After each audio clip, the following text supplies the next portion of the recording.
supporting the show. Like the videos, y'all coming in. Like the videos, y'all coming in. Thanks for tuning in to Let's Talk About It Media 21. Like, comment, share. Like, comment, share. We're going to get into some hot topics, trending topics. We're going to talk a little bit of Diddy, just in case you missed it. Sometimes people be missing stuff. They working hard. They doing the thing. They taking care of their families. So we're going to get into a few different hot topics, trending topics. Um, but like the videos, y'all come in. Let me go ahead and do my disclaimer so that way we can get into that before people get in here. But like the videos, y'all come in. Happy Saturday. Happy Saturday, everybody. Happy Saturday. I was debating whether I was going to go live because, of course, Saturdays is kind of a relaxing time. Everyone takes care of a lot on Saturdays. And I was debating, but I'm kind of glad I did. Time got away from me. I didn't realize it was this late in the morning, but I thought it was about 7, 8. And I look up and it's not that. So let's get into the disclaimer. Please.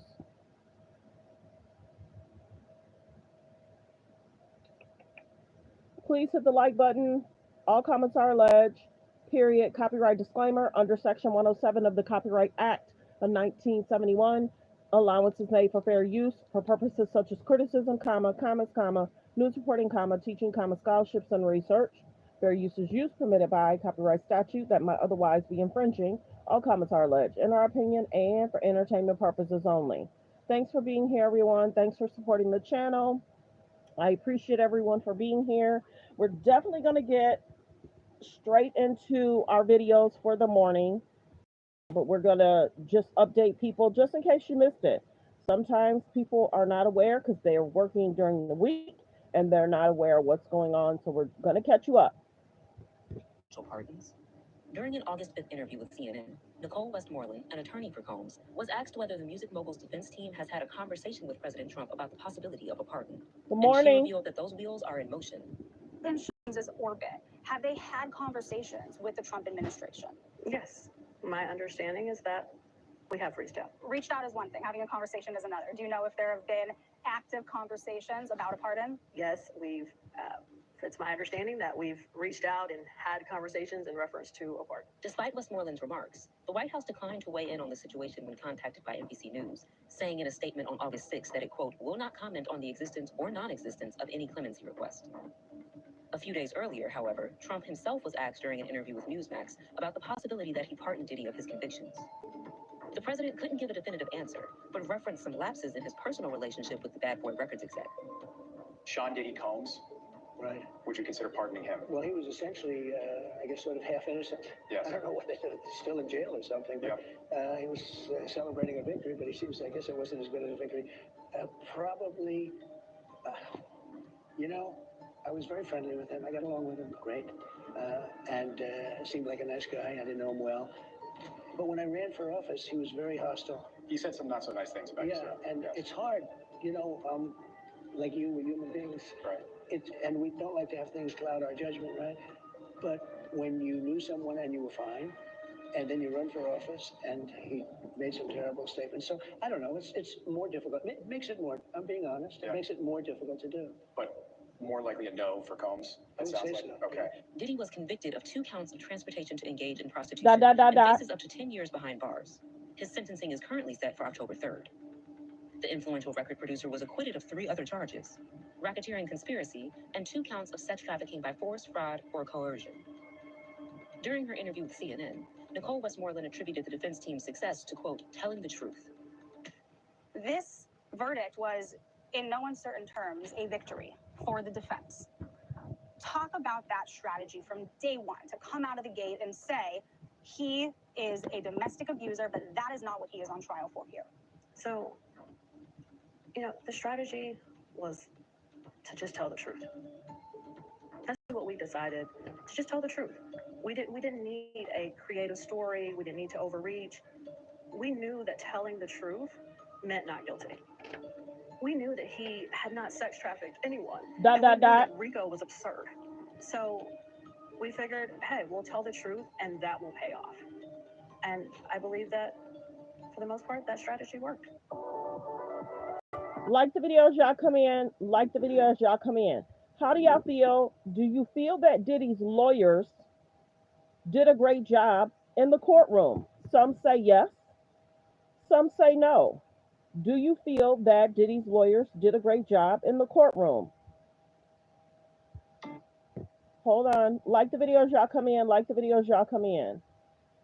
Do you feel that they did a great job? And how do you feel about Diddy's lawyers doing interviews? Are they doing a great job doing interviews, or are they cleaning up things that they maybe shouldn't have said? Whoa. Whoa. It just came at the right time. Cassie Ventura breaking her social media silence 3 months after her emotional testimony in the Sean Diddy Combs trial. But the message has nothing to do with her ex. I don't know if you could take it. Whoa. No, you want to see me naked. I'm going to come out of that, because if they going to keep playing that. I guess they're saying Cassie resurfaced. Maybe, possibly, I think she had put up a post. Like the videos, y'all come in. Like the videos, y'all come in. And Cassie had put up a post basically saying, you know, she allegedly had postpartum. In October. Earlier this year, a jury convicted him.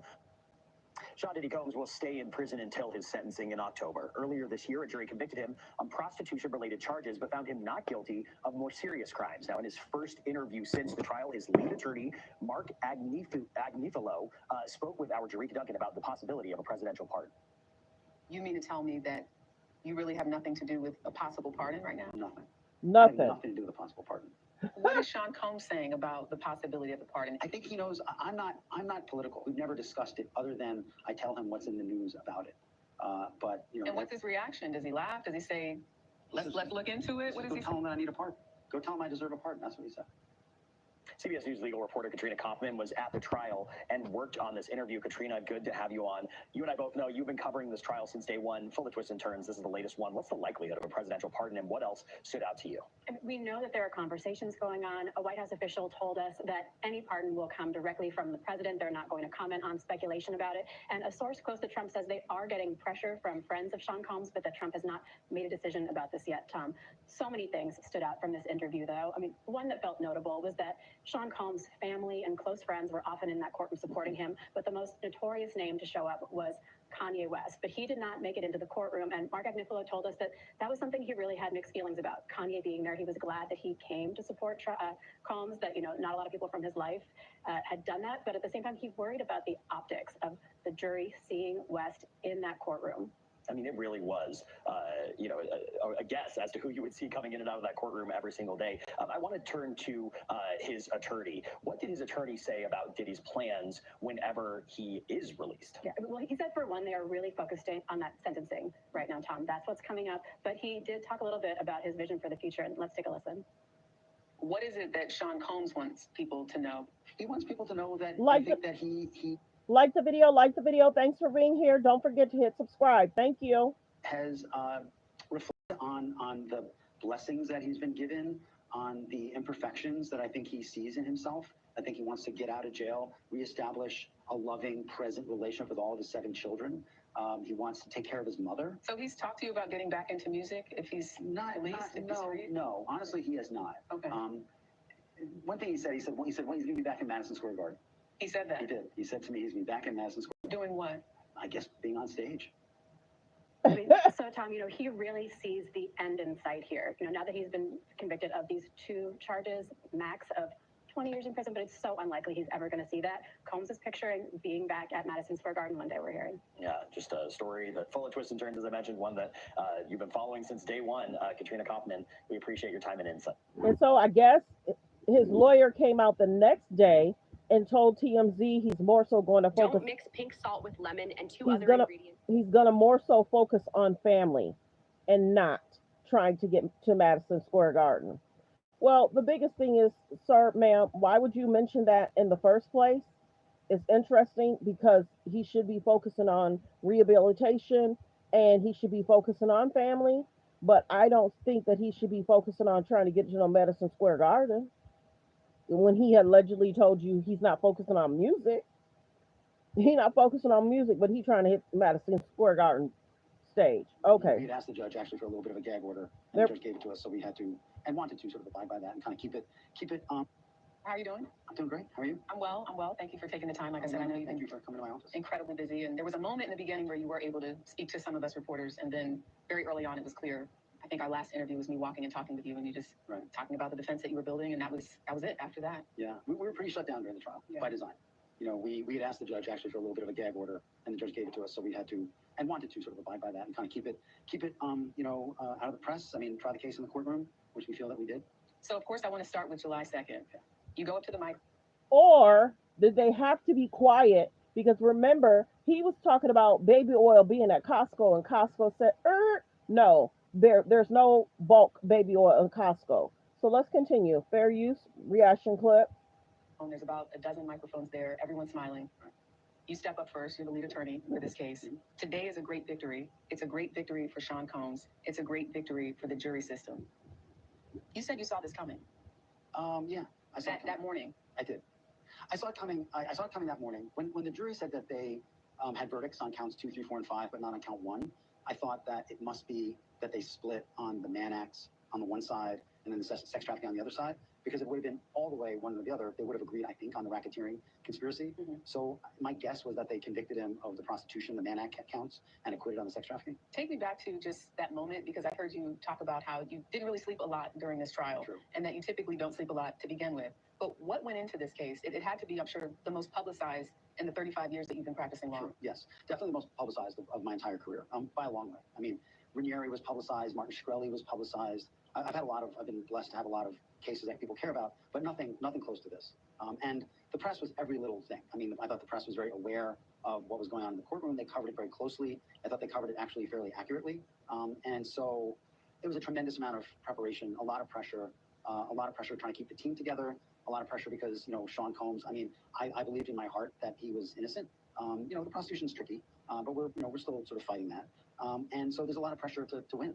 And that's what this was all about. For people who were not inside the courtroom, there was cheering, praying, celebration. There was a moment where Combs had his hand up, and in real time, we're watching as a decision is made and he's not going to speak. It seemed like he wanted to say something in that moment. Is that true, or what was going on? I think he did. I think he wanted to speak to the judge. I think he's not someone who's used to people speaking on his behalf. And I think he became Sean Combs, and he built all the things that he built by being the front and center guy. And this was a real adjustment for him. And so I think it's not natural for him to sit back and let others speak on his behalf. But we also told him that was best and that's what was going to happen. And he agreed.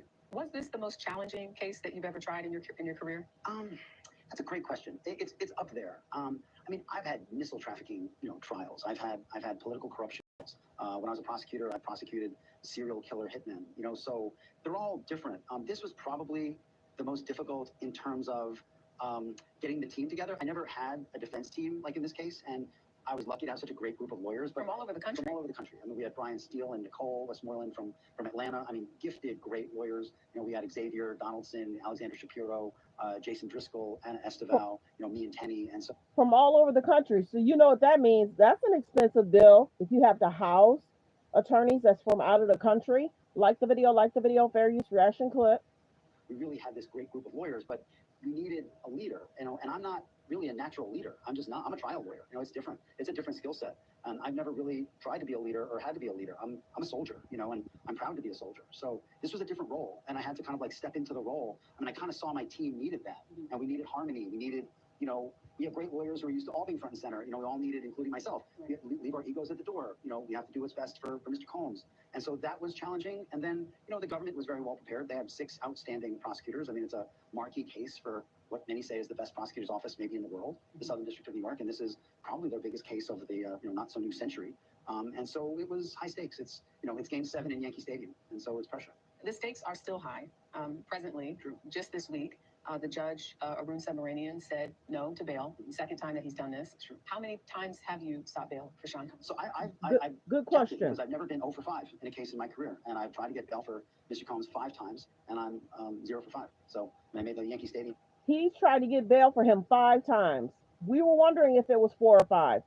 Please hit subscribe, you guys. Please hit subscribe. Continue to hit the like button. Let's get the likes up to 100. Double tap the screen, please. Let's get the likes up. And thank you. To hit the like, it's free, free, free. And it keeps us in the algorithm. Let's double tap the screen to hit the like, hit the thumbs up above the video, below the video. Let's continue. Fair use, reaction clip. Preference. If I was up at bat in 05, outings, not so great. Does that hurt you later with sentencing, just because you have made these arguments over and over again, obviously with different judges, but with this judge twice, and more recently, the judge cited evidence of violence and coercion, and said that concerns about Combs' safety, the judge said that he acknowledged the staff had been able to keep him safe even during an incident of threatened violence from an inmate. So in your opinion, you speak to Sean Combs often. What is going on at the Metropolitan Detention Center that you're saying you believe he's in danger? So he's a very public personality, and it was a very public trial. I think that there is always the risk that some people are going to be envious or jealous, maybe jealous that he might be going home before they do. And so, I think it's. But I thought they were clapping hands for him for beating the Rico. So now are people mad? Like the videos, y'all come in. More challenging for the outstanding staff at the MDC to kind of step up, do the things that they need to do to keep, Mr. Combs safe. And they've been doing that, and they've been outstanding with us. And I know that they get their, more than their share of grief from time to time, but they've been very, very good with us and very, very good with Mr. Combs. And I really appreciate the way they've handled things. But it's Have you brought that issue up before, though, or is this something that had been building because of recent incidents? You talked about in your document, you said that there was an inmate that was stabbed. And nobody's life should be at risk. No one should be having safety concerns. But they're also alleging that there's a concern with the food, and we need to put that in there. Allegedly, there's a concern with the food. Let's continue. Fair use, reaction clip. Just above Combs. So help us understand sort of from September 2024 to now how things have changed and why that's something that you brought up. I think that's largely, the other stabbing, I think, is largely anecdotal. I don't know that has anything to do with our case or Mr. Combs. I think it does not have anything to do with it. Okay. But what I've seen, and what he tells me is that it's a little different ever since the verdict, and maybe it's because he's Good or bad? Watch what magnesium does to your bowels. If you have to wait. Fair use, reaction clip. Like the video, fair use.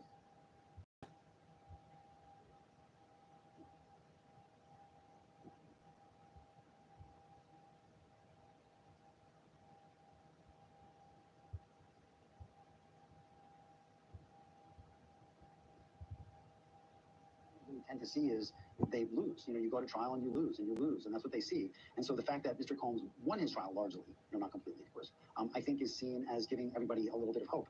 That being said, I think that there's lots of different ways people can feel. What about this consistent thread that Judge Submaranian continues to say? The judge has said the first time when he denied bail that there was an issue of violence and coercion, and he used those same words this week. Your thoughts on that? So my thoughts are, he was convicted of he was acquitted of coercion. That was the sex trafficking count, and a jury of 12 New Yorkers acquitted him of that. Now, I don't think that is going to play a role at the sentencing because he's being sentenced on straight prostitution. But in terms of the violence, though, which you acknowledged in court, when opening statements, not from you, but Tenny, this is not about racketeering conspiracy. Was there domestic violence? Absolutely. We own that. We owned it. We owned it then. We own it now. And I said it in the closing, and I say it now. That it's large. It's in the past for the most part. There's one event that happened in the summer of 2024 where the woman called Jane admits that she provoked, something that ended up being violent on both sides.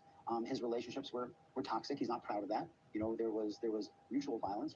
There's about 242 in the building. If I can please get 242 people to please hit the subscribe button. We're trying to hit 50K by next month. Thank you. Please hit the subscribe button. That doesn't excuse a man being violent toward a woman ever, and we never said that it did. And so at the end of the day, he started seeking help, counseling. He was in a program before he was arrested in this case. He was productive. He was going, I'm in touch with the people in the program. And I think that when he gets out, he's going to start that again. The programming at the MDC is not great.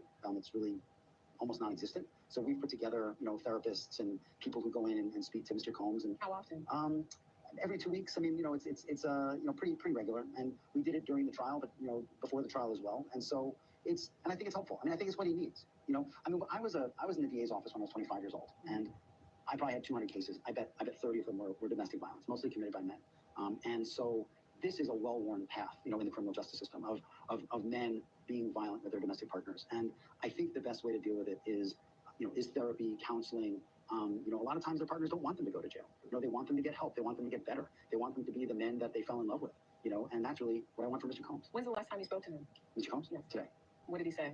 We were just talking about, sentencing and, and some of the questions you're asking about, what does the judge's ruling on bail, how does that relate to sentencing? And I explained to him it really is two completely different things, and it's two different sort of bodies of laws and rules. So, the bases by which a judge can keep someone in jail are very different than the bases on which the judge sentences the person. Do you speak to him every day? Every day, several times a day. Does he know you're doing this interview? I think he does, but not from me. Okay. I think he was told. Is there anything that he can say that he wanted to get through, because you are now speaking more publicly about the case and just sort of what's next? But maybe a better question, what is it that Sean Combs wants people to know? Because he's, limited to what he can say. Yeah. So he wants people to know that I think that he has reflected on the blessings that he's been given, on the imperfections that I think he sees in himself, just like we all have. I think he wants to be a better, more present father than he's ever been. I think he wants to start small. I think he wants to get out of jail, reestablish, a loving, present relationship with all of his 7 children. He wants to take care of his mother. His mother is she's going to get mad at me. She's getting older, but she's beautiful and fashionable as always. But he wants to get back in his life. I think the larger goals are down the road. Does he want to get back into music? Does he want to get back into business?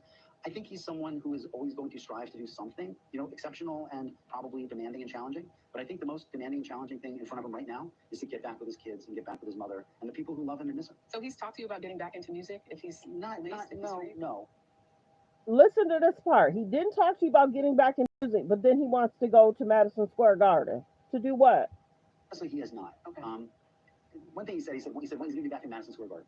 He said that. He did. He said to me he's going to be back in Madison Square Garden. Doing what? I guess being on stage. And I said I'll be there. I'm going to be right in the front. So we'll see. We'll make it happen. So you talk to him every day. How long do these conversations typically last? Sometimes 2 hours, sometimes 15 minutes. Good question. Usually several times a day. Either on this something called the VTC. It's like a Zoom setup. I go see him. I'm going to see him tomorrow morning. So I spend a lot of time physically with him in the jail, but also on these videos. Mark, I know there's been so much celebration about what he was acquitted of, but he's still facing 2 felony convictions. Each count carries up to 10 years behind bars. Are you preparing him for the worst, or are you optimistic that he's not going to get a lot of time, if any time, or he'll get a pardon? Right. The pardon, that's not my end of the business. I know really nothing about that. Listen to his response. He's the lead attorney for Diddy. There's about 146 in the building. If I can please get 146 people to hit the subscribe button, and thank you. Listen to his response. Attorney, and Nicole Westmoreland said that there have been conversations. She did. I know mostly what I know from what the president has said. But wait, how are you the lead attorney? And she's saying that the team has had conversations with the White House, with the administration. I can just tell you what, I have had conversations with nobody. You haven't spoken to the president? I have not. No.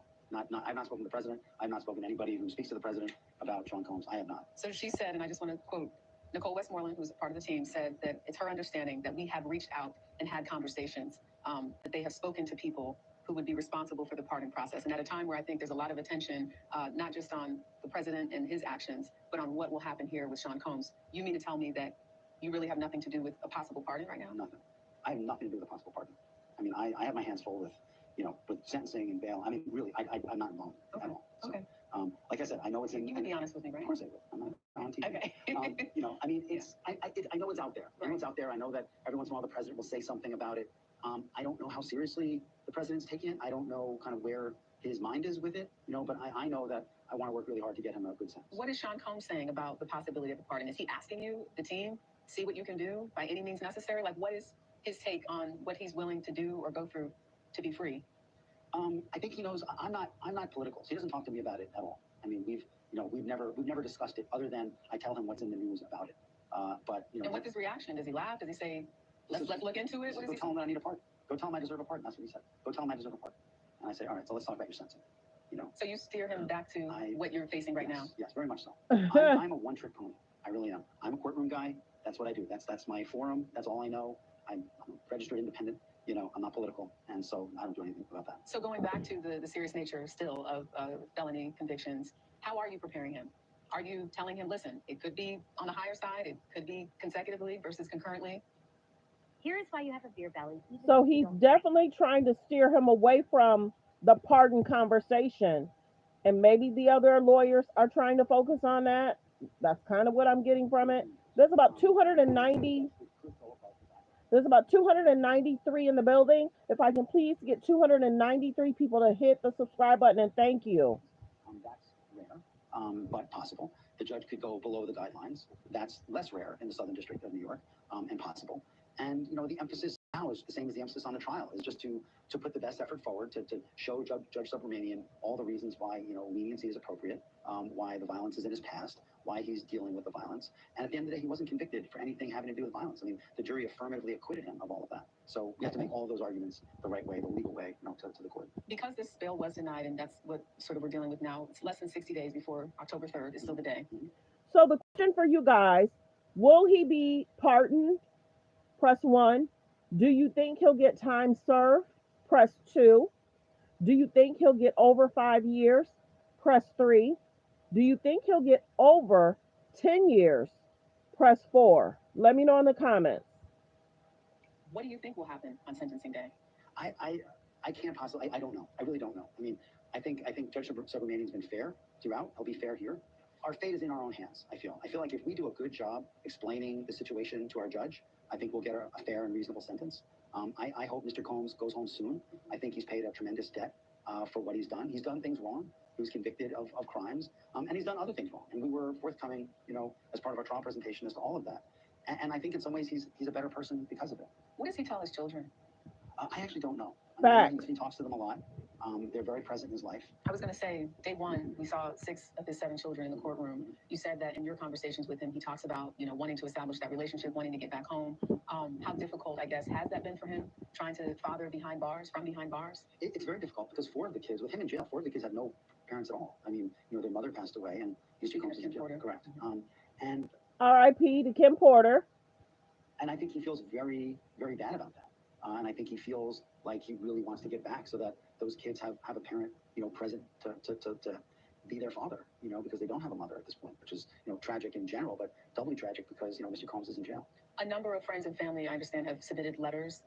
Were those was that for the bail hearing? Was that for the sentencing? So it's for the sentencing. And what are we to make of someone who accused Combs of domestic violence 5 years ago in a podcast, who then wrote a letter saying he's a good person, and today I believe doubled down on an Instagram post saying, you know, why can't people accept that you can forgive people and move on? For those who will look at a letter from someone who was supposed to be victim number 3 in this case and go, she must have been paid, or the attorney clearly wrote that letter. What do you say to that?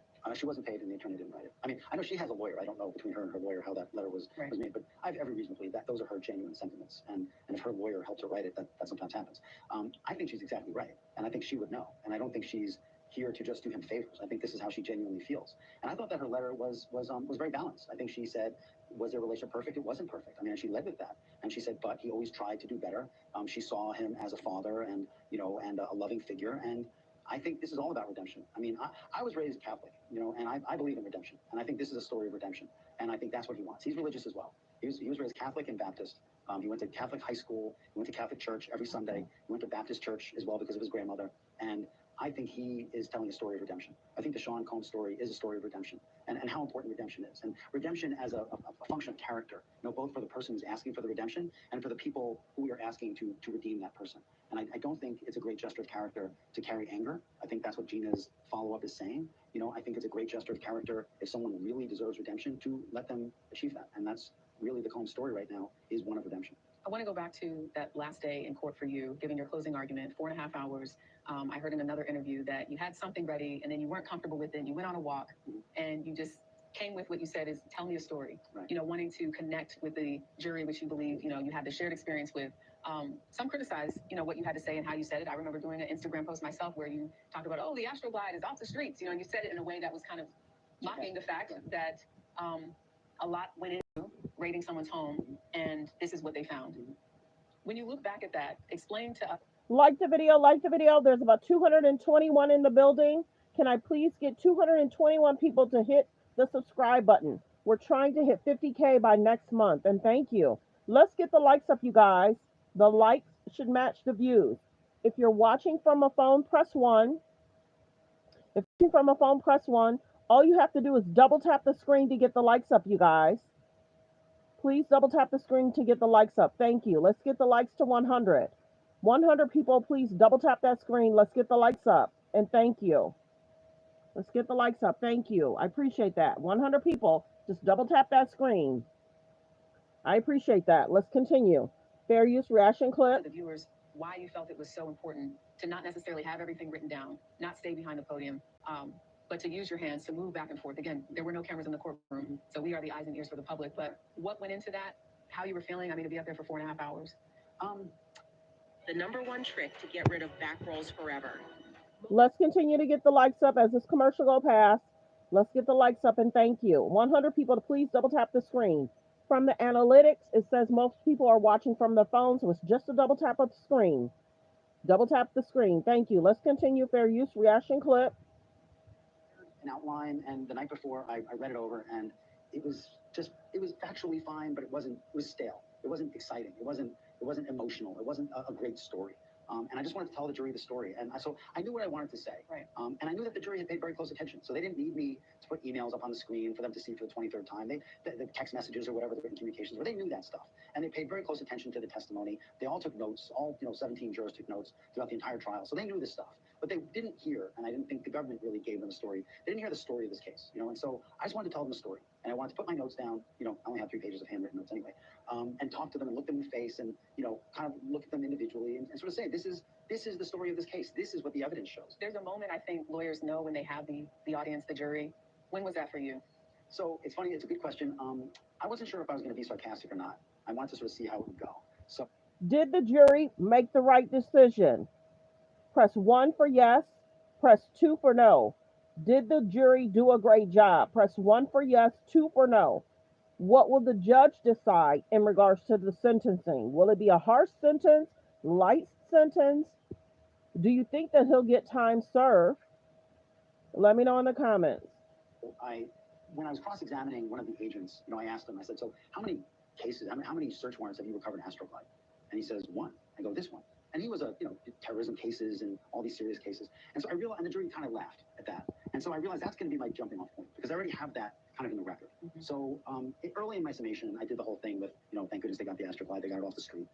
And the jury reacted, well. They laughed, they kind of got it.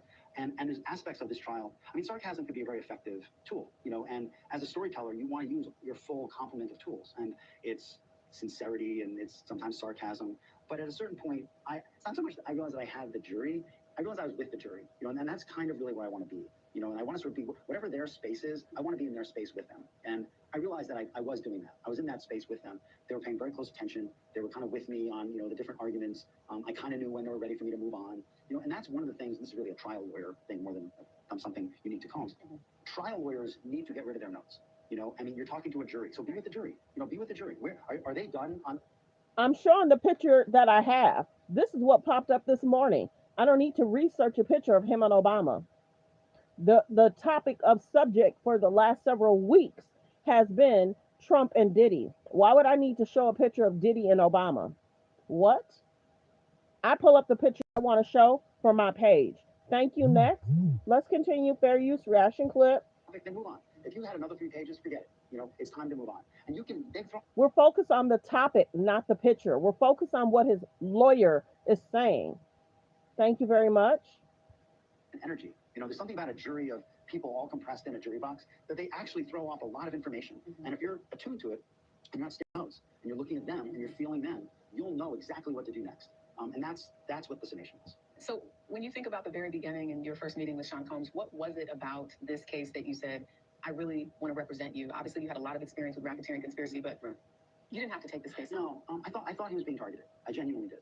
I thought that he's an outspoken guy. He ruffles feathers, and I thought they were looking to get him unfairly. I really think the government, and I thought he didn't do these things. I mean, I knew, because he was honest with me throughout. I mean, I knew there was issues in the past, with domestic violence and with his girlfriends. But that's not what they were looking to charge him with. He was honest with you throughout. So did you know before the video was released of Cassie Ventura being slapped and kicked and punched that happened? Well, I knew from her lawsuit, certainly, because she filed the lawsuit. But you also know then that his reaction in the beginning was, this is outrageous. Before I got involved in the case, I think that I've seen that, yes. But when you were involved, that video didn't come out yet. The video didn't come out. But when it did, right. How did that change your relationship or any questions you had about someone you said had been forthcoming and someone that you trusted? Fact. Because I had known that there was violence between him and Cassie. Okay. I mean, listen, I don't know why. But you didn't know about the video prior to it coming out? I didn't know that there was a video. I didn't know there was a video. And when you saw that video, how did you feel personally? It was a rough day. I remember thinking this is just a terrible piece of evidence. It takes all the guesswork out of this aspect of the case. And I remember thinking, they're going to indict him. They're not going to start this investigation. Then this video falls into their lap, and they're not going to indict him. He's definitely going to get. So the biggest thing is, was there other videos from the raid when they raided his home? Was there other concerning videos from his home? Real talk.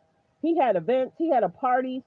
It's almost like they wiped his house clean, like people said. Fair use ration clip. There's about 203 in the building. If I can please get 203 people to please subscribe, we're trying to hit 50K by next month. Let's continue. So it's interesting. His lawyer was concerned once that video was released. Do you think if there was other videos, other conversations, they should have played more? They raided his home. There was day-to-day reaction with people, with staff. Allegedly, people filed lawsuits. Some of those video clips should have shown. Remember how there was a alleged lawsuit with his chef? Could they have not pulled that video up when they look up when she filed the complaint? Couldn't they go in and retrieve that data of the concerns he had in his own home? Let's continue. Fair use reaction clip. If not video, you could show pictures. So there's no conversations in his house between him and Cassie. There had to be more from the raid. Many people are questioning, okay, you raided his house. Did you raid his house so famous people won't be exposed? That's what people talked about. Because that Alleged. played so big in this case, as you know, early on, even the idea of paying someone to make sure that this doesn't see the light of day. Don't forget, the civil lawsuits are coming after he's sentenced. We're going to get more information about the do's, the don'ts. These people better have police reports if there's a concern, alleged concern. They better have hospital records, alleged hospital records. They better have text messages of concerns. They better have video. These civil lawsuits better bring receipts. If there's concerns, real talk. Let's hit the like button, you guys. Thank you. Let's get the likes up. We should have 100 likes already. Yes, release them Epstein files. Everybody's saying, is this a distraction of him talking about Diddy? Oh, we're thinking about a pardon.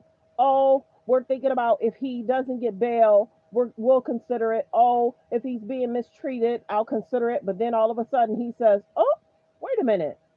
I'm thinking about how he talked about me. I'm thinking about how he shaded me. He put me down. So there was a change in Trump's conversation. Let's continue. Fair use reaction clip. Is that something that was revealed to you in any way, shape, or form? Maybe not seeing the video, obviously, or knowing the details of it outside of, okay, this is someone I'm representing who has admitted that there was some violence between him and his ex-girlfriend. But just that idea of paying someone $100,000 for video to bury it so no one sees it. Did you know that? I didn't know that. I didn't know that. I mean, I knew that there was a video that But you just hadn't seen it. I hadn't seen it.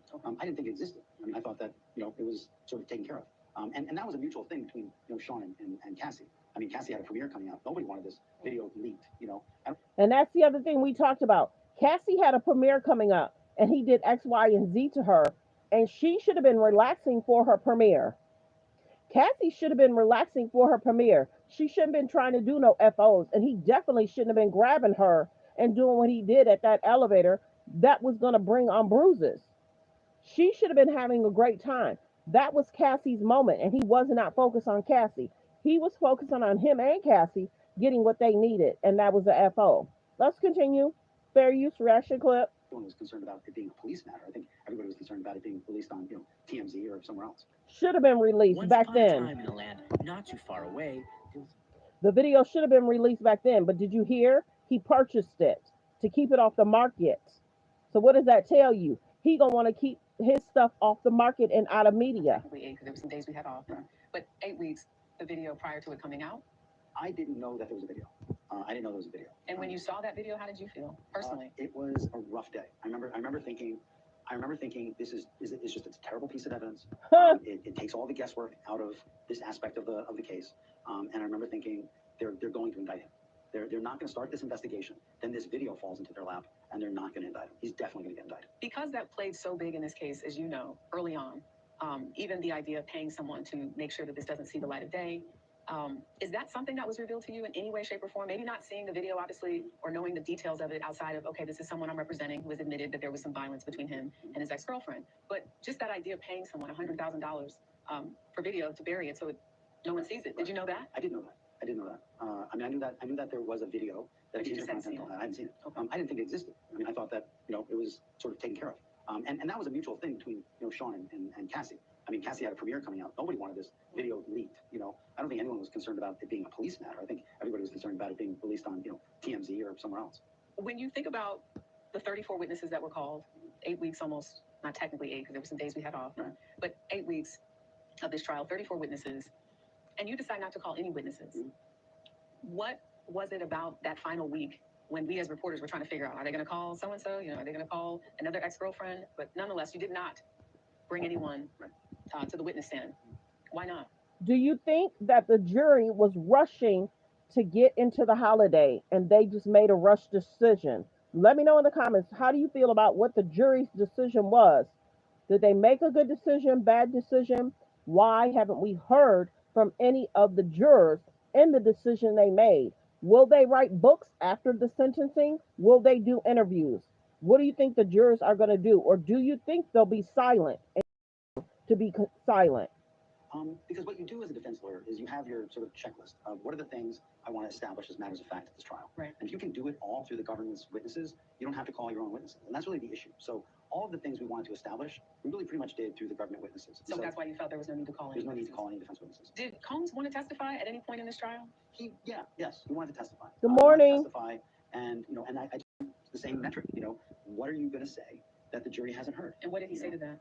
He's like, well, do you think that they're waiting for me to testify? I said, I think they would love Sean Combs to get on the stand and testify. But what did he say he would have said had he gotten a chance to do that? I think Facts. it would have been a lot of the things that are in the cross. Cassie and I loved each other. She said that. Cassie and I were sometimes toxic, but we were really in love. She said that. All the different things that he would have said that were by way of sort of explanations or giving context, we got out from the government witnesses. And so what I told him is, you don't really have any road to cover that we haven't covered through the crosses. I mean, I was a great businessman. I was a successful businessman. We got that through the personal assistants. We got that through, you're the former CFO. You don't need to get up and say that. And I think he saw that we were right, that we really had brought all these things out in the government case and that he didn't have to testify. At what point in this 8 weeks did he feel comfortable agreeing with your suggestion that you should not take the stand? I don't know that it was any one point in time. It was probably around halfway through the trial, maybe a little bit more than halfway through the trial. So he was on board with this idea that, I don't need to testify. So it's always, let's see how it goes. Okay. This is when it comes to your client testifying, you kick the can down the lane kind of by design. Mm-hmm. Let's see how it goes. Let's see how it goes. It's never over till it's over. Right. And we knew the government was going to put on these summary witnesses and they were going to put all these text messages and all these communications. And let's see how that goes. Let's see how that lands. Can we handle that on cross? Because if we can handle it on cross, we'll just take care of it on cross and you don't have to do it. We thought we handled it all. He was so active in his own defense. I'm watching. Good morning, good afternoon, depending on where you are. Good morning, good afternoon, depending on where you are. Press 3 if you knew where you're watching from. Press 3 if you knew where you're watching from. Press 5 you've been here before and where you're watching from. Let me know in the comments. Do you think that he'll get time served? Press 1. Do you think that he'll get over 5 years?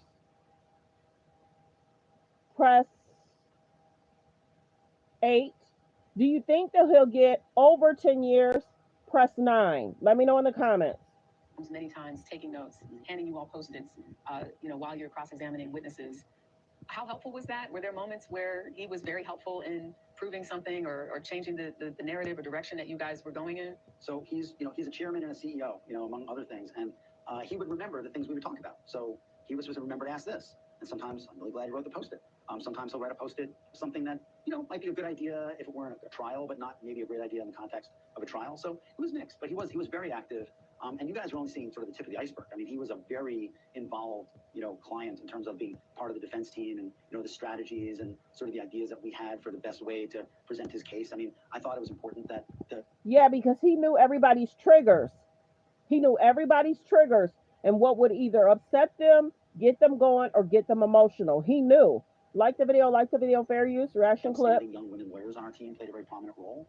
So we had, Tenny do the opening. We had Anna, do the And that wasn't the original order of things. You said Anna wasn't always going to do the cross. Right. So I had prepared the whole cross of Cassie. I mean, I prepared the whole thing. And I was here in my office till 2 o'clock in the morning one night. And I just felt there's something missing. There's some aspect of the trial that I'm not kind of getting to the heart of. And I walked to my apartment. I live in Northern Manhattan near Wall Street. It's like an hour and a half walk. I get home at 3:30 in the morning. And I realize I should not cross Cassie. And I think Anna should cross Cassie. So the next day I call Anna. I go, how do you feel about crossing Cassie? And she's like, she's testifying in 3 weeks. I'm like, you can do it. you can do it. We will get you ready. And she worked really hard, and she did a great job. We as journalists were not able to see those sex videos. They were just for the jury. Did those videos, and I want to say it was probably a little over an hour worth of material. That we showed the jury? Yes. Right.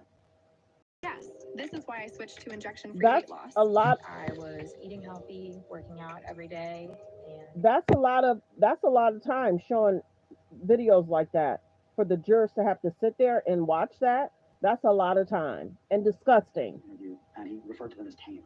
And Please subscribe. Please subscribe. Let's continue to get the likes up, you guys.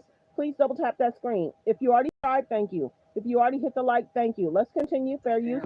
Reaction clip. Very, the hotel rooms were beautifully done. It wasn't aggressive. The word tame is not a bad description. And it was eminently, consensual. I mean, I didn't know what these videos were going to be like. They could have been very different in nature and problematic for us, but they weren't. They were just, adults, having very eminently, obviously consensual sex. So I thought they were good for us. Have you spoken to Maureen Comey since she got let go? I have not. When you heard that news, were you surprised? I mean, I know when I watch you all before the trial starts, it seems like everybody's very friendly. We are. You guys are smiling, you're laughing, and then of course once you go into you're the prosecution, I'm the defense. I'm sad that what happened to her. I mean, she doesn't deserve that. She didn't do anything wrong. I don't think it has anything to do with this case. I don't think.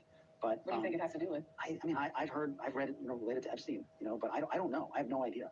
I'm sorry to see her go. I think she's a good prosecutor. I think she's a good lawyer. She'll land on her feet. She'll have a great career. But I think what's sad, the saddest part is, I thought for a while I might be a career prosecutor. Then I had a third kid, and my wife's like, go make some money. So sometimes it happens. I think she wanted to be a career prosecutor, and she should be given that opportunity. Oftentimes, I wonder, as an attorney, do you have any regrets in how you tried this case? It's a good question. I am one to have regrets, just in general. Not really. I mean, what I told Penny early on, I said, we have a good chance if we do everything perfectly, but we have to be perfect. Every cross-examination has to be perfect. We have to have the right tone. We can't be sort of tone deaf. We can't be heavy-handed, with the female witnesses. And if we can do all those things, we have a shot. And I think we were fortunate enough that we did those things. And so I feel like when you're asked about something as intricate and as important as this, do you have any regrets or do you do anything differently? And you say no, maybe you're not really answering the question on a deep level. So I'm really trying to think about the question more. But no, we put a lot of thought into this. I don't know that I would have done anything differently. You called the relationship between Combs and Ventura a great modern love story. How does he say Cassie and Diddy's relationship was a great modern day love story? What? So would the attorney want this for his mother, his daughter, his nieces? Would this be a great modern day love story if this was your family dealing with Mr. Combs and his attitude and ways? Let's continue.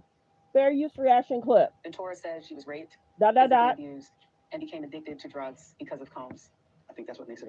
The rape we I respect that she said that. I don't think the jury concluded that happened. And there's a whole backstory as to why I think she would have made up that allegation, which we sent to the jury. So I don't think that happened, and that's a very serious matter. So I leave it that one. In terms of the drugs and the other stuff, I think that's what makes it a modern. If there was ever a time she said, no, I don't want to have relations with you, I'm uncomfortable, leave me alone. Even if she would have said that one time, I'm not feeling well, and he proceeded, hello, let's continue. Look how he treated her at the elevator. He did not stop doing what he was doing in front of that elevator. Let's continue. Fair use reaction clip. Story, and there's a strong tragic aspect to it. I think they really did love each other. I think she very much loved him, and I know he very much loved her.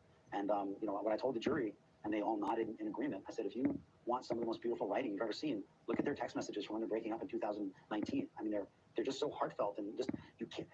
The greatest fiction writer couldn't really write them with kind of the poignancy and the power, and the tragic nature. I mean, these two people who hurt each other, loved each other, cheated on each other, and it's very apparent to both of them that they're just not going to be together much longer. And their writing is just so beautiful and sad around this. So I maintain that that's true. Kind of starting from the beginning, take us inside the courtroom right before the verdict is read. And I can't imagine your heart must have been racing. I don't think many of us, based off of, we're stuck on racketeering conspiracy the night before. In my mind, they needed a little bit of time, not just an hour. So what was going on? So the most nervous time for me was when they had verdicts on 4 counts the day before. Okay. That was nerve-wracking because I hadn't really processed it. Like, what does it mean? You know, they have 4 verdicts, but they don't have a verdict on the RICO conspiracy count. And then at 3 in the morning, it kind of hit me.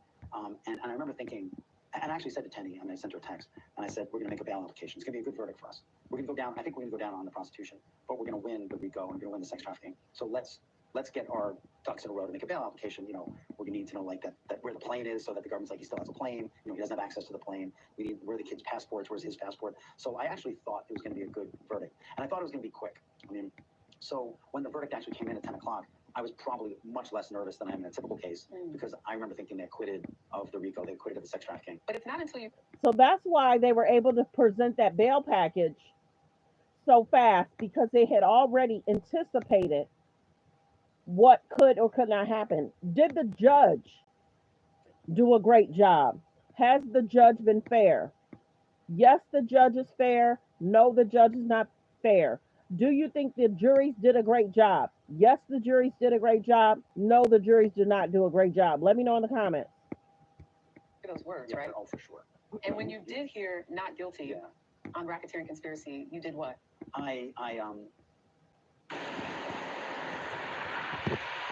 Like the video, like the video. Please hit the subscribe button, you guys.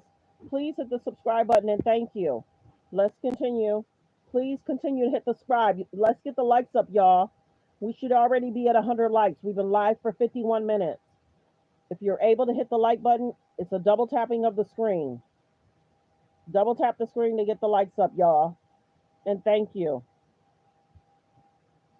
Can I please get 50 people to double tap that screen so we can continue?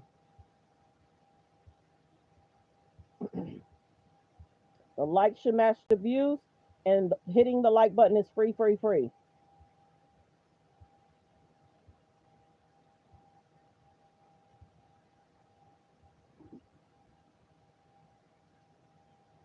Let's get the likes up. Let's get the likes up so we can continue. Please double tap the screen to get the likes up. Hit the thumbs up above the video, below the video. Let's get the likes up. And thank you. Thanks for being here, everyone. Good afternoon. Good afternoon. Let's get the likes up. Application, you know, we need to know like that where the plane is, so that the government's like, he still has a plane. You know, he doesn't have access to the plane. We need where the kids' passports. Where's his passport? So I actually thought it was going to be a good verdict, and I thought it was going to be quick. I mean, so when the verdict actually came in at 10 o'clock, I was probably much less nervous than I am in a typical case, because I remember thinking they acquitted of the RICO, they acquitted of the sex trafficking. But it's not until you hear those words, right? Oh, for sure. And when you did hear not guilty on racketeering conspiracy, you did what? I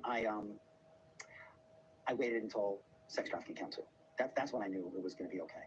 You know, they say not guilty on RICO. They can still convict him of sex trafficking, which is a 15-year mandatory minimum just for one count. So I waited, you know, bated breath until that, and then they said not guilty on that. And I said, I bet they're going to say guilty now on prostitution, and they did.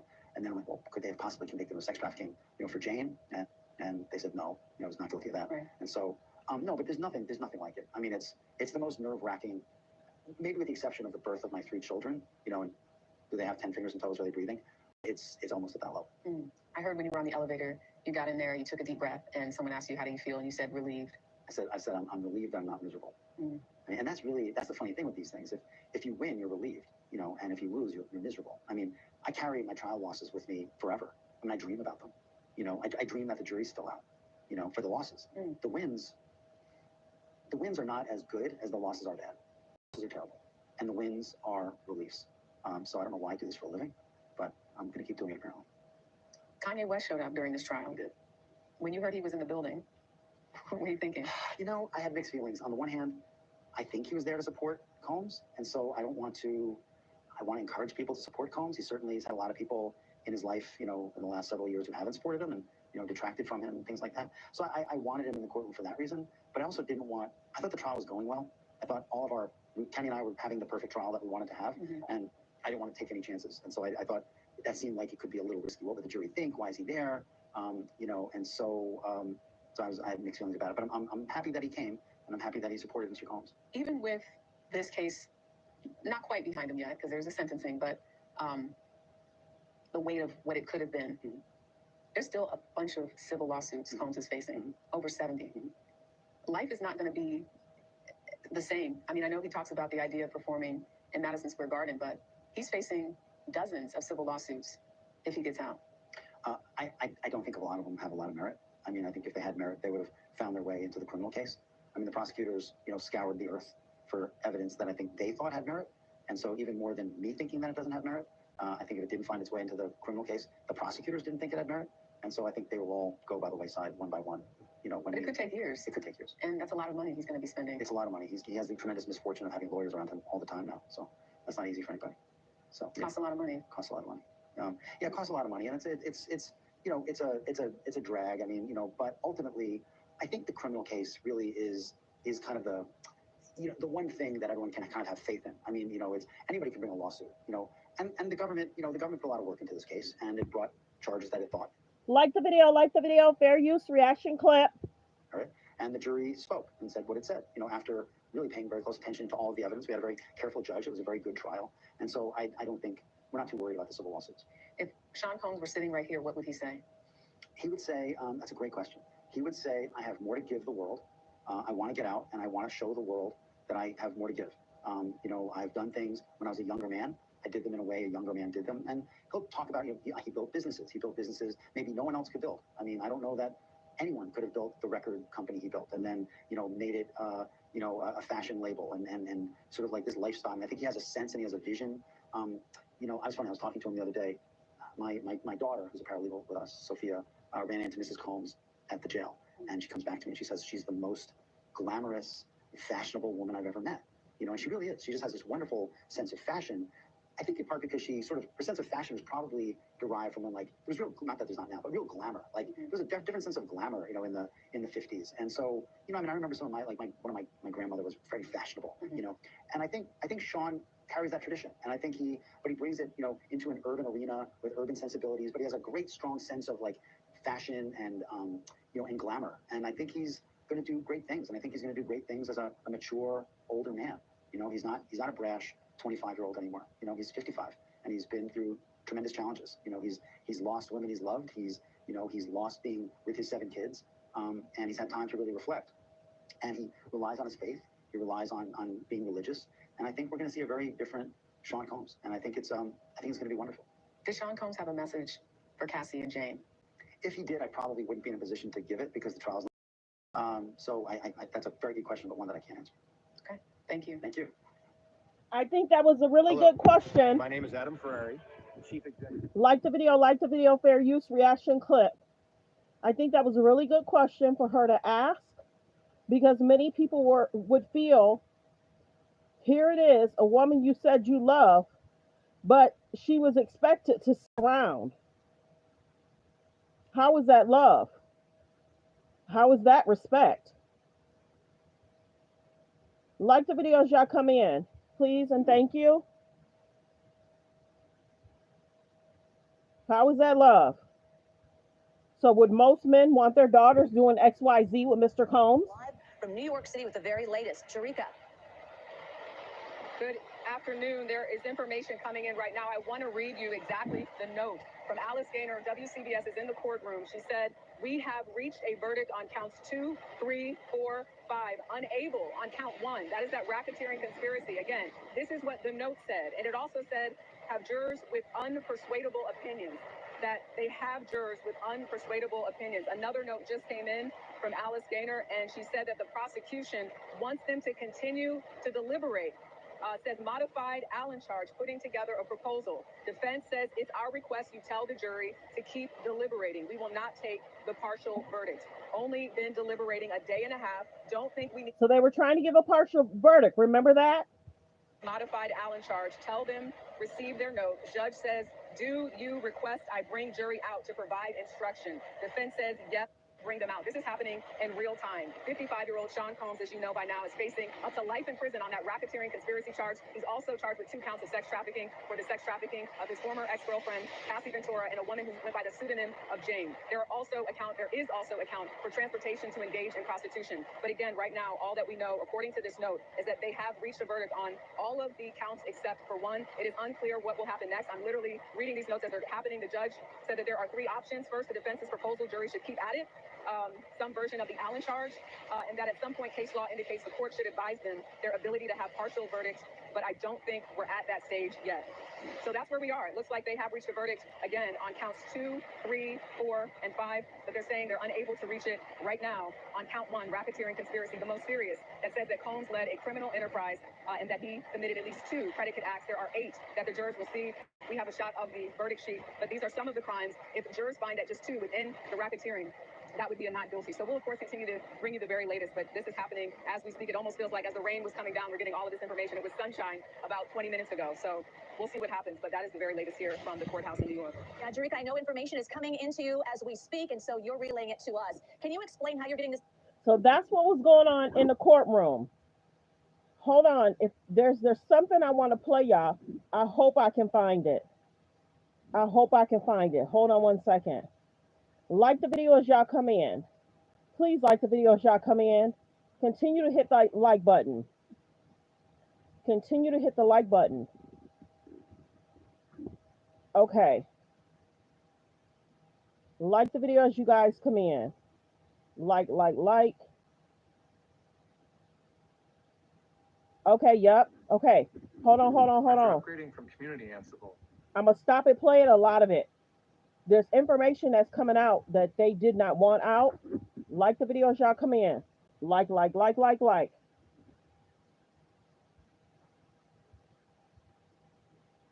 on.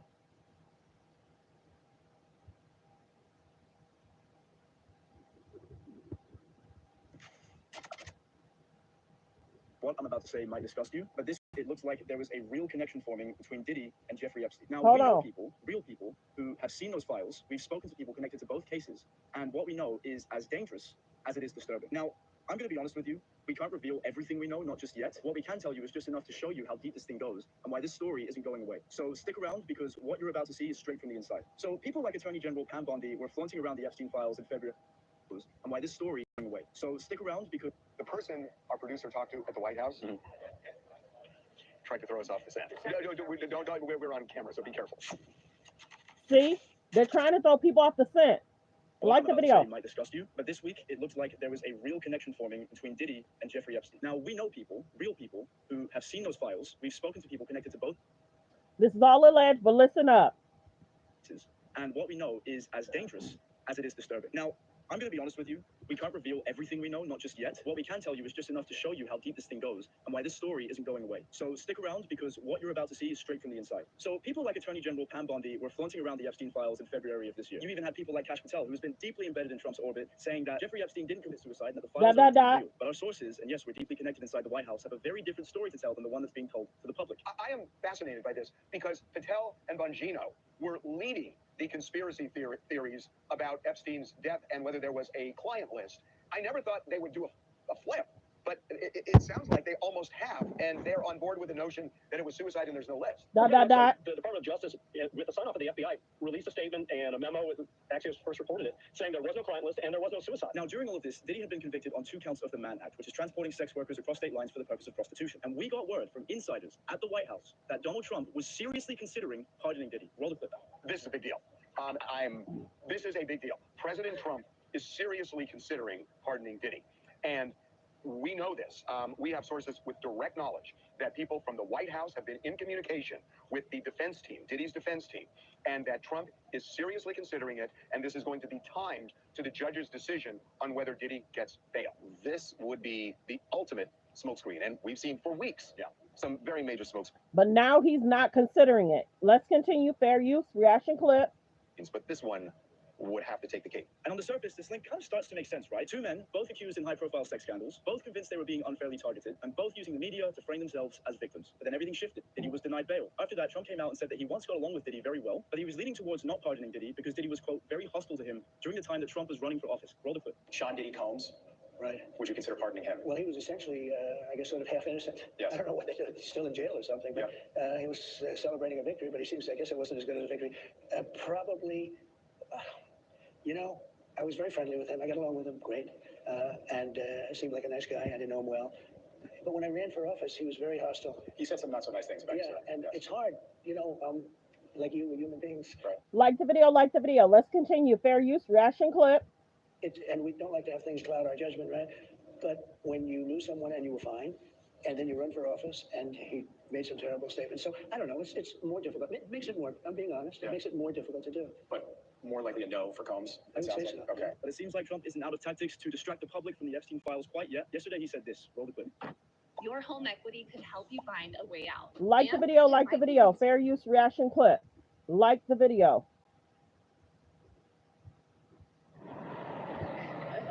What does that mean? This is a video of Trump on top of the roof of the White House. Can you give us another hint? Are you considering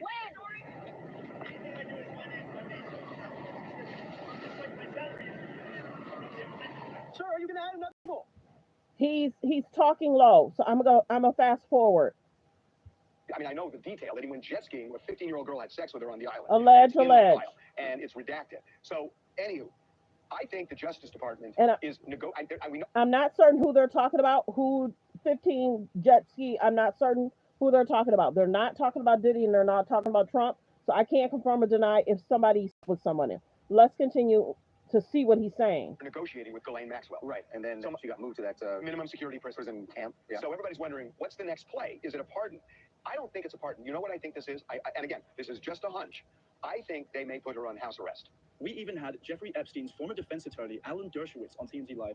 That's crazy if they put her on house arrest. If she was sentenced for how many years? She's already been moved to a minimum security jail. Now, if they put her on house arrest, that's going to be very interesting. So it's okay to let these people get away with what they're getting away with alleged children.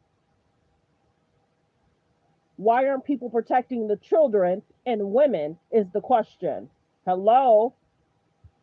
This is what he had to say. Roll the clip. In any event, she should have her sentence commuted. She should be given total immunity, called before Congress, and she'll tell everything. She knows everything. She made all the reservations. When I had to fly down to represent him in front of the Palm Beach District Attorney's Office or in front of the U.S. Attorney's Office, she's the one who made the arrangements. She knows who was on his plane. She knows who was innocent. If there were any guilty people, she knows who they are.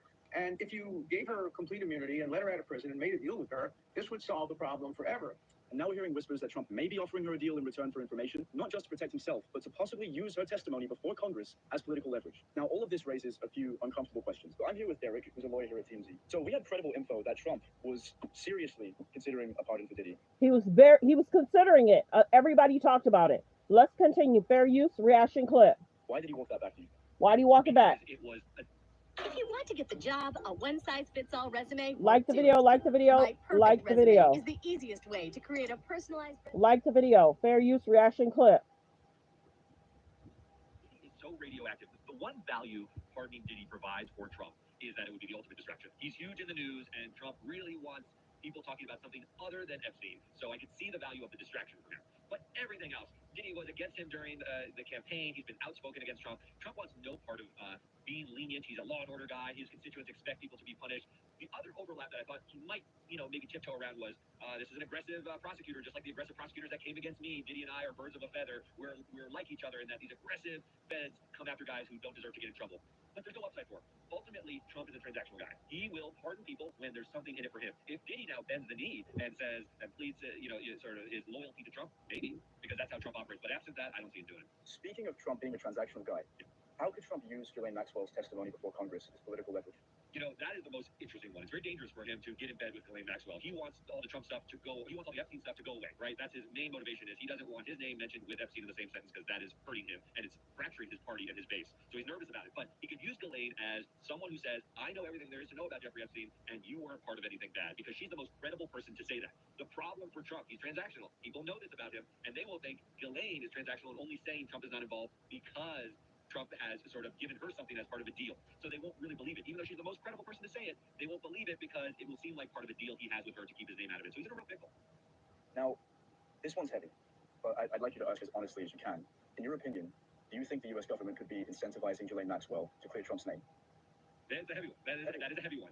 I think the way he is running the government, and he is, as in my personal opinion, he's pretty autocratic. He's centralized power in a very real way that we haven't seen in our republic in a long time. He is sort of consolidated, has a bunch of bootlickers around him, for lack of a better word, people who are just loyal to him. Yes, I could see that. I could see him mobilizing the forces that he needs because he's put around in positions power people who are only loyal to him. They're not loyal to the republic necessarily. They're loyal to Trump. And if he wants something done because he's put those people in positions of authority, I think he could. I think he could incentivize her to clear his name and potentially get away with it and have the cover of the people around him. Guys, my name is Jack. Thank you for watching this video. Make sure you keep an eye out on the TMZ YouTube channel for the world's biggest. Hold on. What was his name? Because he tried to go deep. For people who are just loyal to him. Yes, I could see that. I could see him mobilizing the forces that he needs because he's put around in positions of power people who are only loyal to him. They're not loyal to the republic necessarily. They're loyal to Trump. And if he wants something done because he's put those people in positions of authority, I think he could. I think he could incentivize her to clear his name and potentially get away with it and have the cover of the people around him. Guys, my name is Jackson Buhai. Thank you for watching this video. There it is. Okay, you guys. I wanted to play that because many people were talking about that. Another thing that we want to talk about is people are talking about Gina. People are talking about Gina. And did Gina make a good decision in regards to talking about Diddy? Okay, this is a very important clip. Yeah, let me hold on one second. Let me see something. Hold on. Just give me a second. And who's Gina? Gina was the young lady that dated Diddy. And you have to remember what she said. Hold on one second. Like really hard and like stomped on my stomach like really hard, and I like took the wind out of my breath. I couldn't breathe, and he kept hitting me, and I was like pleading to him like, can you stop? I can't breathe. And he like stopped for a little bit. He like grabbed my hair from the back and like was like punching the back of my head. Crazy. Because he was just avoiding my face when he was like hitting me. So, if y'all did not know, she did an interview with TK, and she wanted to be paid for doing another interview. And Tasha creeped what she was doing. So we're going to get into that. Like the videos, y'all come in. Like it, like it, like it. Tweeted free Diddy. Diddy put in for another bail package. Wanted to offer the court, the United States government $50 million in exchange for bail just to go home for a couple months until they come back and re-sentence him. He is due to be sentenced in October for the Mann Act transferring finance, some of them, male prostitutes across state lines to come screw his women because apparently his penis was too small. Okay, so that is the moral. Like the video, like the video. Of this story. Now, Gina was supposedly ordered and subpoenaed to testify against Diddy, being that she did a whole testimony with me on my platform years prior. Talking about him kicking babies and stuff out of her stomach and, beating her, and even Cassie warned her. He was messing with Lori Harvey at the time. Lori, I'm going to be honest with you, Lori's PR, they are excellent. I'm sure she's not paying him nothing because she's just quiet. Yeah. So everybody was shocked when Diddy, when I have to keep stopping playing. Like the video, fair use, reaction clip. His team put in for the bail package. Gina submitted a letter stating that even though she said he beat a baby out of her, she ain't scared of him. That's what she said. She said she ain't scared of him at all, and people change, just like that pastor has changed, okay? And she wants daddy home because she needs some money. That's bottom line. And so my thing is here's the thing. Gina went back right after our interview, and I told y'all that, okay? I think I forgot to tell y'all. I've been meaning to tell y'all this story for a minute. Like the video, fair use, reaction clip. When Diddy got charged, okay, the only reason Gina sat down with me in the first place is because Diddy cut her off financially. He was giving her $5,000 a month, paying for a place, okay, but ended up putting Lori Harvey in her place. Okay, she didn't like that. So he wasn't treating her right, and so she decided, along with the PR team, to come and expose him. She was the first on record to do that. Okay, and it was very well done. She meant everything that she said. And like I said, Gina is not the best character person. I feel like she's just uneducated, but she's beautiful, and she's trying to use the assets that she has now while they're still valuable. And so, just like Cassie said in court, in text message, Jay-Z is taken. Where would she go?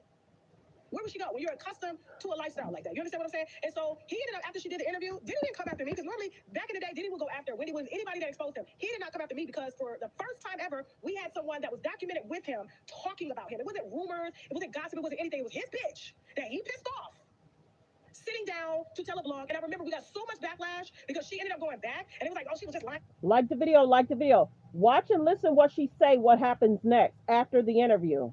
Diddy doing all this, and he did send a private jet for her the next day.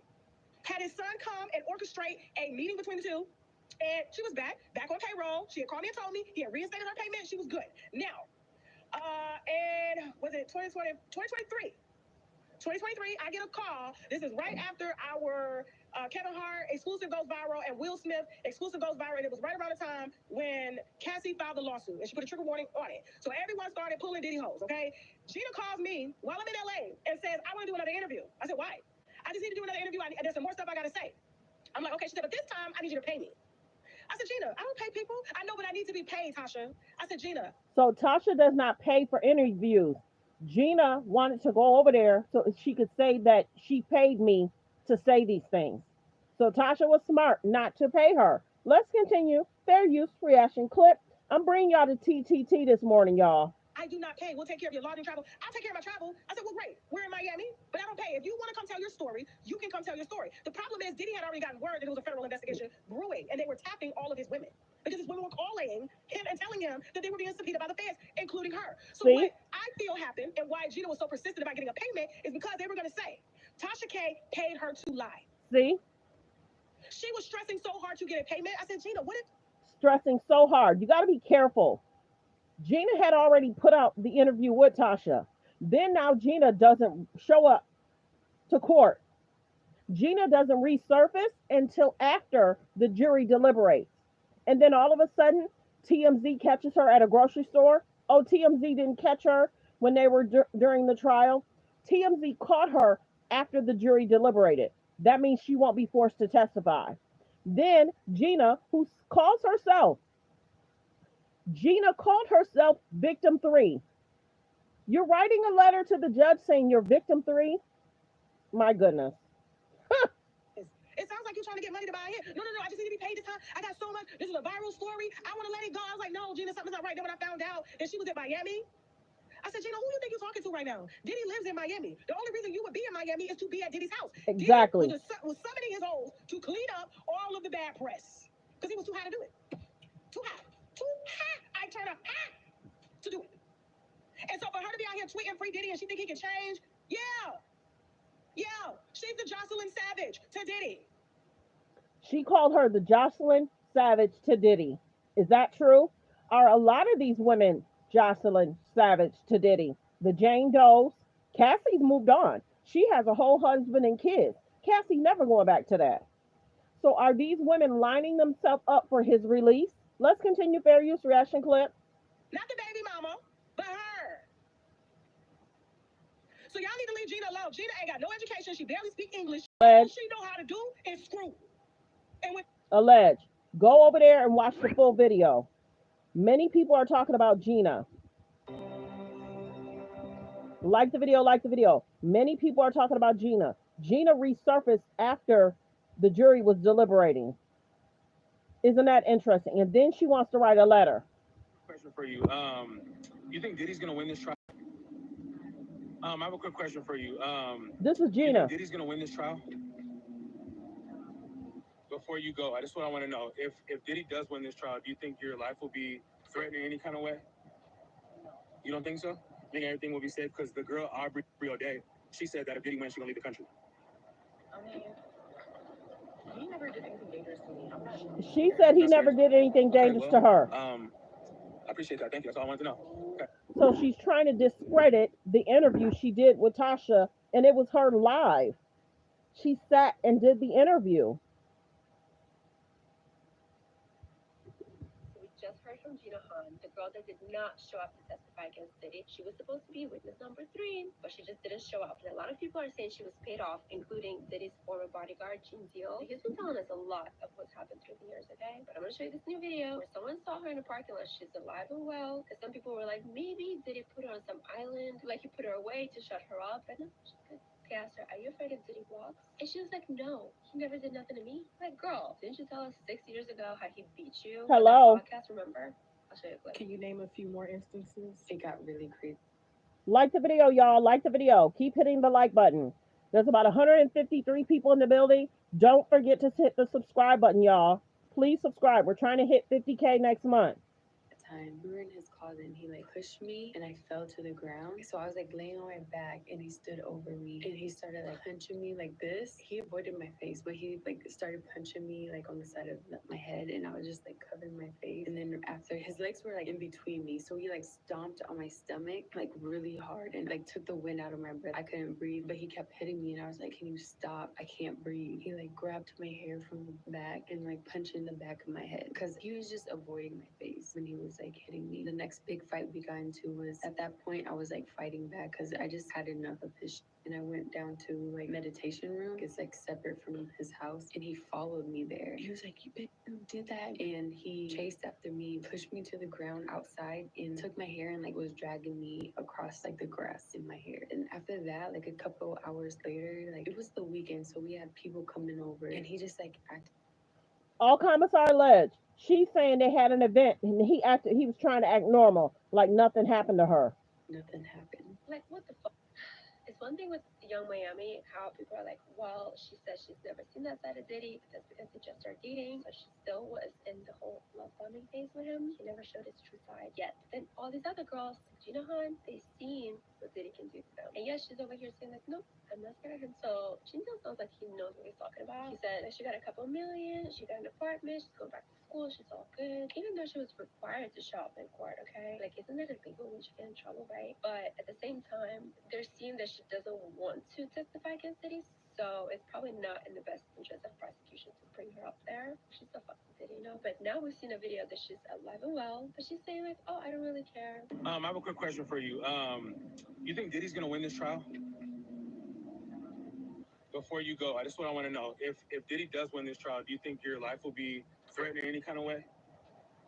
You don't think so? You think everything will be safe? Because the girl Aubrey O'Day, she said that if Diddy wins, she's gonna leave the country. I mean, he never did anything dangerous to me. I'm not scared. You're not scared? So why would she do the interview, say one thing, then she's at a grocery store stating a whole nother thing?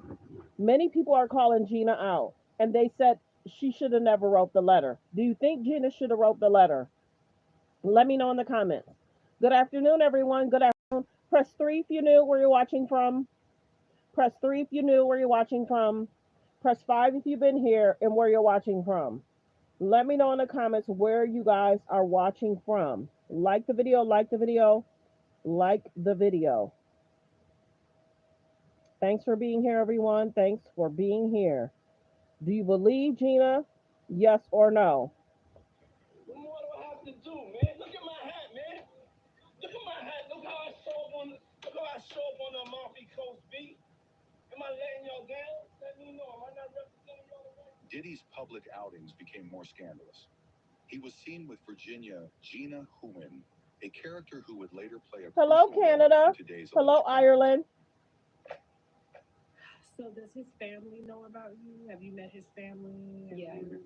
you lived in the houses? Because I know he has a few houses and things like that. No, I never lived in his house, but yeah, I know his whole entire family. Okay. And so the family knew about you and Cassie at the same time? Yes. Okay. Now, did you ever, I guess, feel any sort of anger towards Cassie? Mm-mm. Never.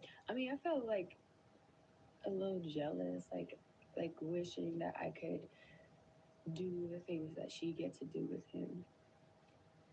You know, like And what did you ever events and talk stuff. to? Did you ever talk to Diddy about that?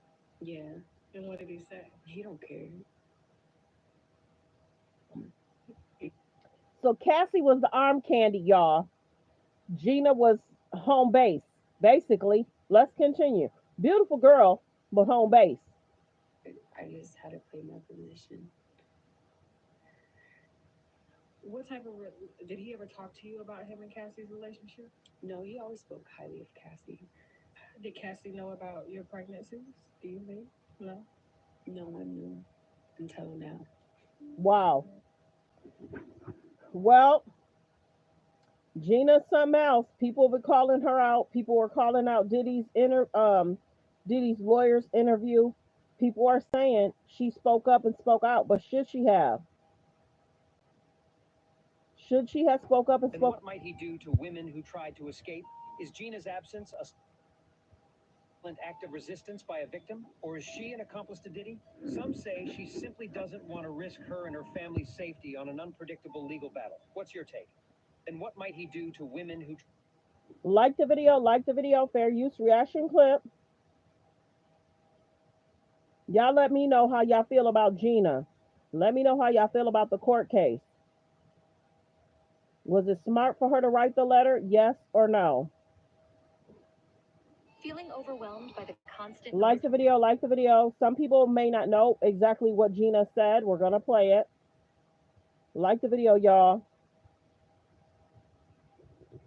Sunday, August 3rd, and the Diddy docket. There is something new that was just posted, and it's something that I was not expecting. Now, what was just posted is a letter reply to a response to a motion that the defense wrote on behalf of Diddy being granted bail ahead of his October sentencing. So they attached Exhibit A, which was a letter in support of Diddy being released. And that letter was written by none other than victim 3, Gina Hun.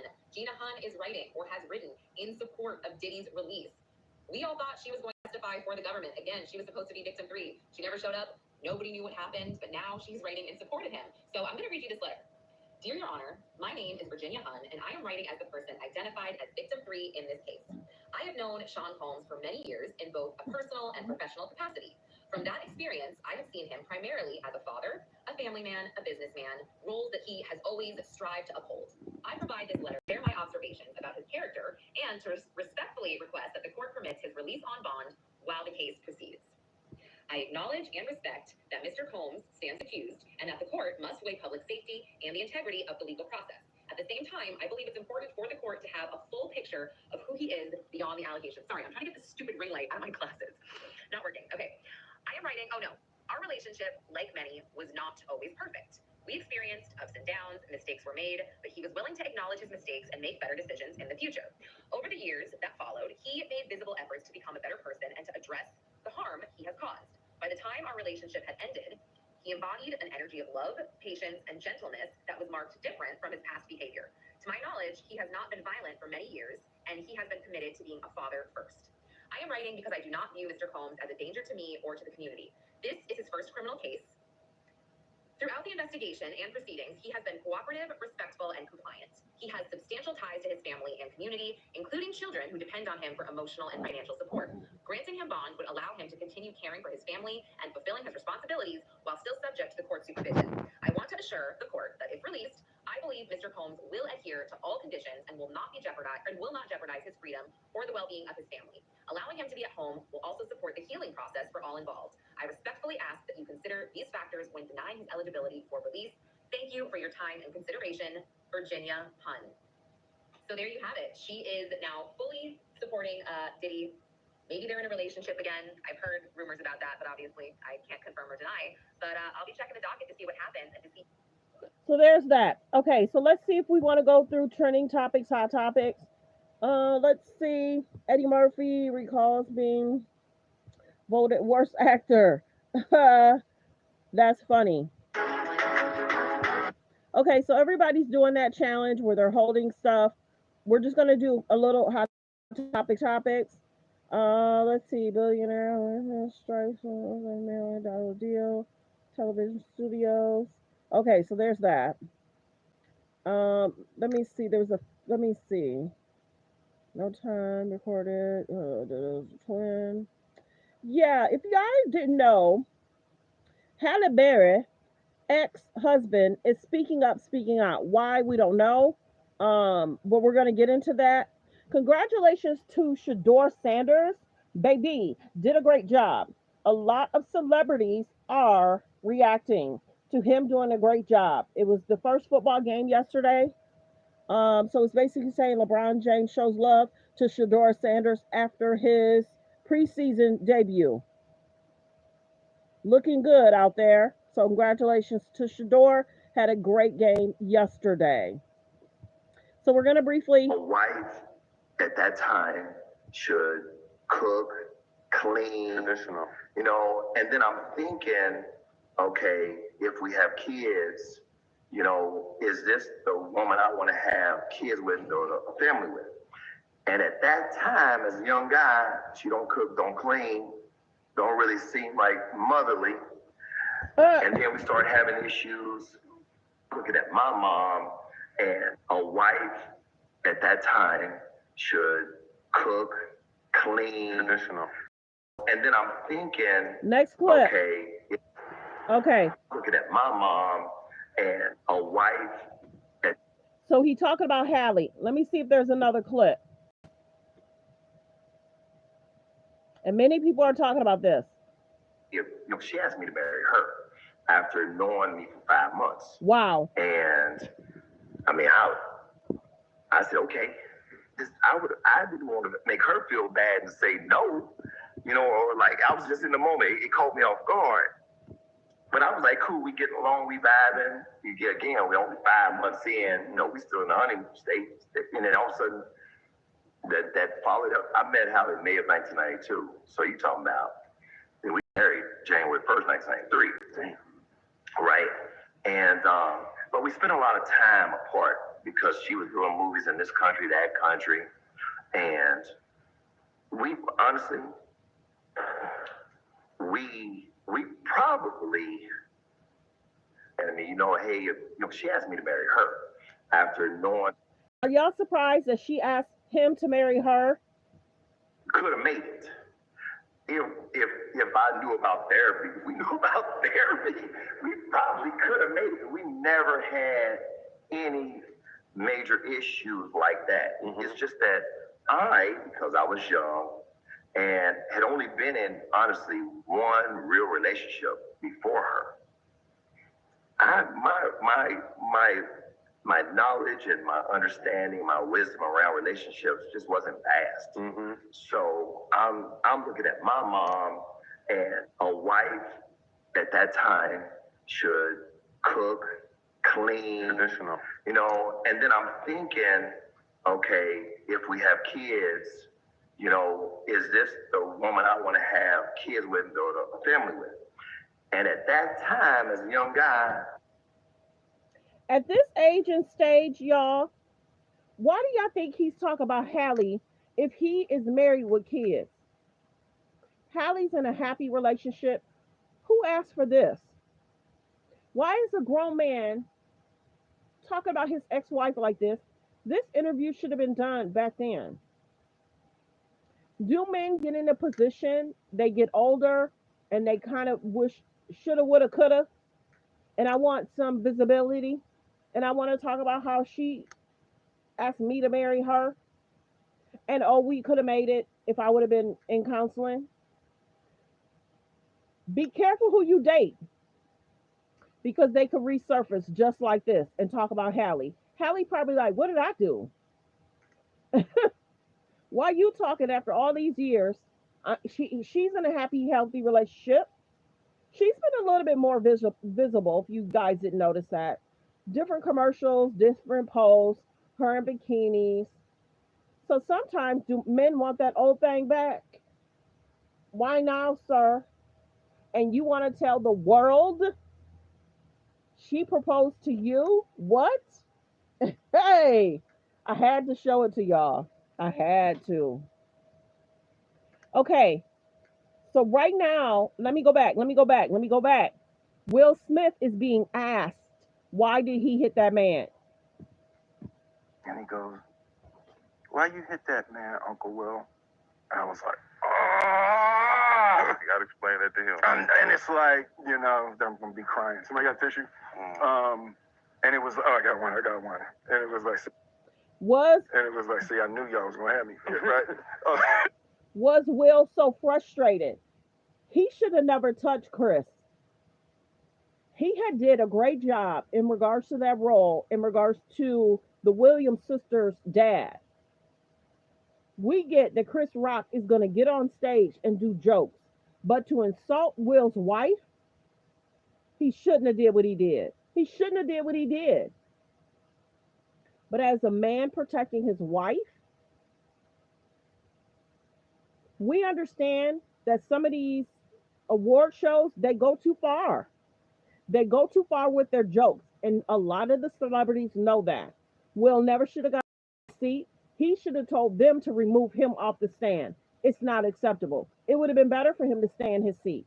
He never should have touched that man. Period. Never. Because Will would never want somebody to touch him. It would be on and popping. And you got to remember, Chris Rock has a huge family. This was a huge story, y'all.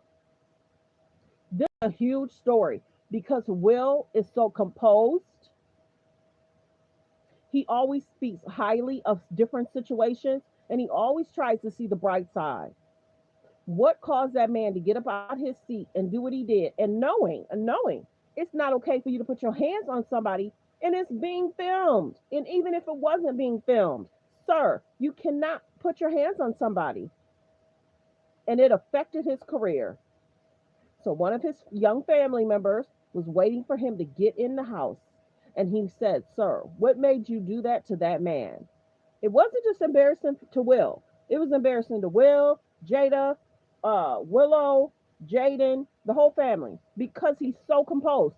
This is the other thing. Sometimes people that's so composed will snap. So did Will snap?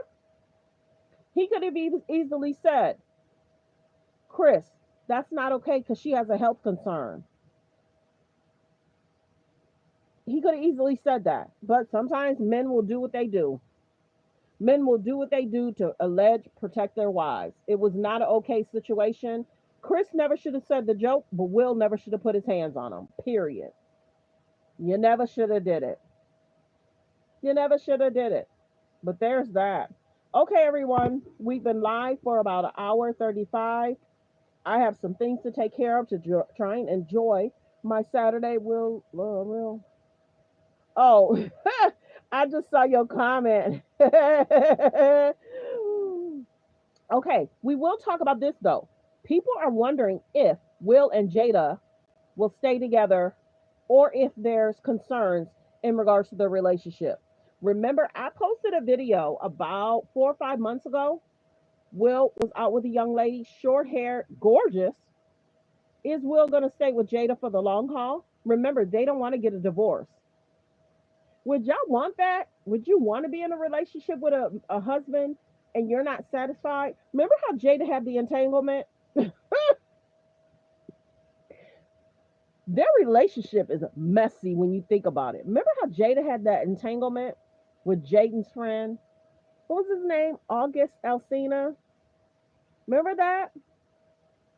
And how different allegations about Jada dating this person alleged.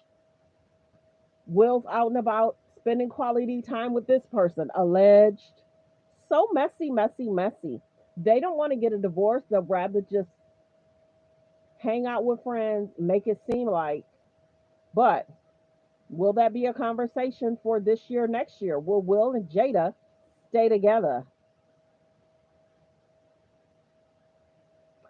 I get that. I see that, Bill. Yeah. Hollywood, Holly weird. That's why we call it that. These celebrities are something else. And a lot of them sleep with the same people or they hang out with the same people. And then some of them back in the day, 5, 10 years ago, major swingers. You know what I mean? So back in the day, Will and Chris used to be cool. Why is that? If you used to be cool with Will, why are you making comments about his wife though? Chris wouldn't want that. Chris would not want that. Anybody talking about his family or his wife? Many comedians made a lot of money on that time talking about Will and Chris. Many celebrity uh, comedians made a lot of money talking about this situation. But okay, everyone, let's get to the disclaimer. Copyright disclaimer under Section 107 of the Copyright Act of 1976. Allowance is made for fair use for purposes such as criticism, comments, news reporting, teaching, scholarships, and research. Use is use permitted by copyright statute that might otherwise be infringing. All comments are alleged in our opinion and for entertainment purposes only. Focus on healthy, safe relationships. Be around people that's loving, kind, and respectful. I hope you guys have a great weekend. Enjoy your weekend and be around people that love and appreciate you. Let me know in the comments if you just now coming in. We talk Diddy, we talk Gina, we talk Shador Sanders, We talk Chris Rock and Will Smith.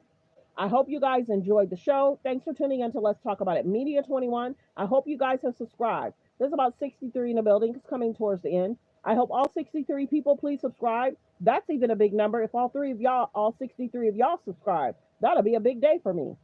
And I miss the days of 1,500 people subscribing in one day. I miss those days. 800 people subscribing in one day. We used to have almost a half of a million views 11, 12 months ago.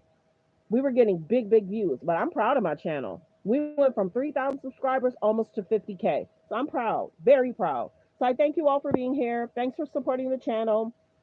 Focus on healthy, safe relationships. We will see what happens in regards to Diddy, his sentencing. Will Donald Trump make a statement? Yes or no? We'll see what happens.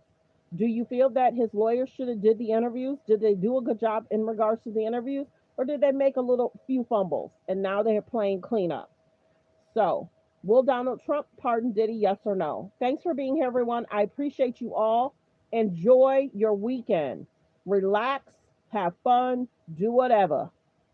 I'm about to get ready for an event, big event that's going on. So I'm trying to get ready to go out there and have a great, great time. Grab my cold water, something to drink, grab my glasses. I'm about to go have a great, great time. Thanks for being here, everyone. Appreciate you all. Be blessed. Goodbye.